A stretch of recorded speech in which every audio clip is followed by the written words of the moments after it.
안녕하세요. 좀 늦은 박사과정 언니 윤혜진입니다. 오늘은 발표를 했을 때 질문에 대해서 어떻게 대처하면 좋을지 거기에 대해서 말씀을 준비해 봤어요. 제 경우에는 세 가지 정도 원칙을 가지고 있는데요. 첫 번째는 대답을 할 때 너무 빨리 대답하려고 애쓰지 않는다는 것. 두 번째는 질문의 의도를 명확하게 파악을 하고요. 때로는 그것에 대해서 확인을 하고요. 세 번째는 가끔은 그 자리에서 바로 답을 할 수도 없다는 것을 인정하는 것. 이렇게 세 가지를 제 원칙으로 삼고 있어요. 각각에 대해서 좀 설명을 덧붙이도록 할게요. 첫 번째 원칙이었죠. 대답을 할 때 너무 빨리 대답하려고 애쓰지 않는다는 건데요. 제 경우에는 어떤 질문에 대해서 대답을 할 때 너무 급하게 대답하지 않아도 돼. 조금 천천히 대답해도 돼. 이렇게 자기암시를 하는 편이에요. 때로는 받았던 질문이 내가 굉장히 잘 아는 내용이고, 그리고 내가 준비했던 내용이라면 뭔가 속도감 있게 대답을 내놓을 수 있겠죠. 그런데 순간적으로 그 질문의 내용이 어떤 내용인지 이해가 잘 안 될 때가 있잖아요. 그럴 때는 그 질문이 어떤 질문인지 다시 한번 이야기를 하면서 대답할 시간을 버는 거죠. 머릿속으로 생각을 하면서 그 시간을 버는데요. 그리고 대답을 할 때에도 그 질문에 대한 핵심적인 내용을 먼저 이야기하고 부가적인 내용을 이제 추가로 하는 방식으로 그렇게 하고 있어요. 대답을 할 때 빨리 대답하지 않아도 된다. 이 생각 하나만으로도 마음의 부담감은 훨씬 덜 하거든요. 그래서 이렇게 한번 생각을 해보시면 좋을 것 같아요. 발표를 하셨는데 누군가가 질문을 했어요. 그러면 빨리 정확하게 대답해야지. 이 생각보다는 한 템포 호흡을 하고 그 질문에 대해서 간략하게 대답을 하시는 그런 연습을 한번 해보시면 좋을 것 같아요. 두 번째 내용이었죠. 질문의 의미를 명확하게 파악하는 건데요. 이거는 아까 앞에 이야기를 드리면서 조금 말씀을 드렸죠. 질문을 받으면 그 질문의 의미를 한번 확인해 보는 건데요. 예를 들어서 교수님께서 질문자인 경우에 이런 경우가 있어요. 발표하신 내용이 교수님께도 뭔가 새로운 내용인 경우가 있잖아요. 어떤 최신 어떤 논문을 정리해서 발표하거나 기술 동향이라든지 이럴 때는 교수님께서도 좀 새롭게 접하시는 내용일 수가 있는데요. 이럴 때는 교수님께서 질문을 하시는 내용이 이런 내용일 수가 있어요. 본인이 그 내용에 대해서 이렇게 따라가고 이렇게 이해를 했는데 그 내용이 맞는 건가, 본인이 이해하신 내용이 맞는지 확인을 하시는 질문일 때가 있고요. 때로는 그 내용 자체가 굉장히 관심이 있어서 개인적인 호기심을 물어보실 때가 있어요. 그리고 교수님께서 잘 아시는 내용에 대한 그런 발표일 때가 있겠죠.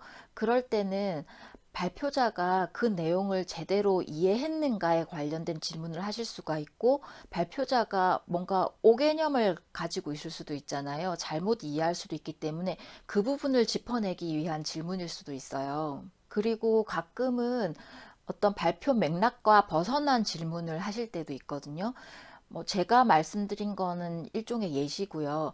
이렇게 굉장히 다양한 질문의 맥락이 있기 때문에 질문을 받으셨을 때는 그 질문을 그대로 즉각적으로 대응하시기보단 교수님께서 어떤 의미에서 하시는 질문이신가 한번 좀 짚어보시면 좋을 것 같고요.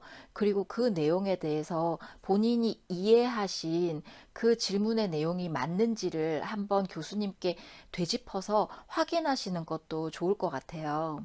세 번째 내용은 때로는 답할 수 없을 수도 있음을 인정하라는 거였는데요. 사실은 발표 준비라는 게 정해진 기간 안에 정해진 자료를 가지고 준비를 하는 거잖아요. 제한이 있기 때문에 한계가 있을 수밖에 없거든요. 그래서 완벽한 준비라는 게 어떻게 보면 불가능할 수도 있다라는 생각이 들어요.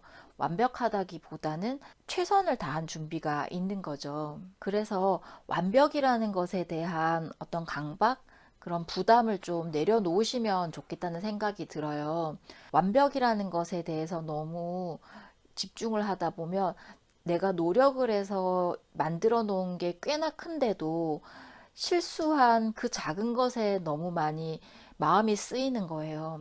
내가 노력한 부분에 대해서도 의미가 없다, 가치가 없다, 이런 생각이 들 수도 있거든요.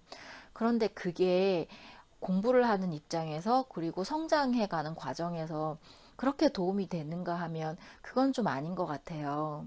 때로는 우리가 발표를 할 때 내가 미흡함을 알고서 임할 때도 있고, 그리고 열심히 준비를 했음에도 불구하고 당황해서 실수를 하거나 대답을 잘 못할 수도 있잖아요. 완벽한 대답이 어렵다면 본인이 준비하신 내용 안에서 최대한 드릴 수 있는 말씀을 드리고요. 그리고 나머지 부분에 대해서는 제가 조금 더 찾아보고 다시 말씀드리도록 하겠습니다. 이런 식으로 마무리를 하시면 좋을 것 같아요. 제 경우에는 앞에 말씀드렸던 세 가지 정도 원칙을 정하고 이걸 매번 연습한다는 생각으로 항상 발표와 질문에 임하고 있거든요. 처음에는 물론 떨리고 버벅거리고 무슨 말 했는지 잘 기억이 안 날 수도 있고 그렇더라고요. 그런데 계속 당당하게 말하는 연습을 하다 보면 맞고 틀리고 간에 그런 당당함도 조금씩 좋아지는 것 같아요. 연습이 되는 것 같아요.